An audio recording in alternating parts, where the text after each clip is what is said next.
James had recently moved into his lakefront cabin, eager to enjoy quiet mornings on the dock and peaceful evenings away from the city. For him, the lake symbolized freedom, no rules, no bosses, just nature. But his serenity was quickly interrupted when a woman named Karen, the head of the self-proclaimed Lake HOA, marched up to his porch with a clipboard. She demanded he join the HOA, insisting it was mandatory for all residents. James politely refused, not realizing he had just lit the first spark of a storm. Karen didn't take rejection lightly. Within days, James received notices on his door claiming he owed HOA fees. When he ignored them, she escalated, sending group texts shaming him to the neighborhood and demanding compliance. The situation grew tense when she appeared uninvited on his dock, scolding him in front of other neighbors. James kept calm, but each encounter revealed Karen's obsession with control. The audience starts to wonder, how far will she go? Karen wasn't finished. One evening, James was startled by flashing red and blue lights. Karen had called the cops, accusing him of trespassing on community property when he sat on his own dock. The officers quickly realized it was his land and left, but James was shaken. Neighbors whispered about how Karen had pulled similar stunts before, but no one had stood up to her. James decided enough was enough. He wouldn't just defend himself. He'd uncover the truth.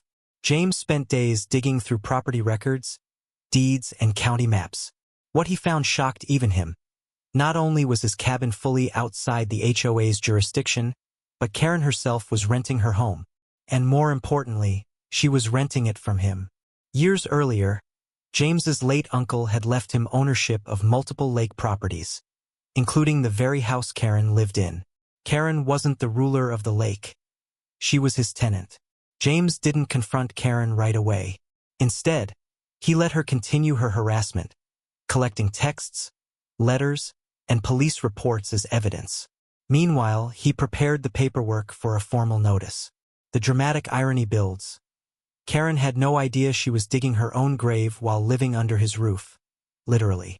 The audience feels the anticipation of her downfall. When Karen once again showed up with threats, clipboard in hand, James finally struck back. Calmly, he handed her an envelope. Confused, she opened it, only to find an official landlord notice with his signature at the bottom. Her face drained of color as she realized the truth. The man she had been bullying not only wasn't under her HOA, but he was her landlord. The neighbors who had gathered watched in stunned silence as her power evaporated in an instant. Karen's reign over the lake crumbled overnight. Word spread fast, and neighbors who had once been too scared to speak up began to laugh about the irony. Without authority, her HOA dissolved into nothing. James, finally free from harassment, went back to enjoying his lakefront mornings. And as for Karen, she stayed quiet, paying rent every month to the very man she once tried to control. The lake was peaceful again, but this time with a story no one would forget.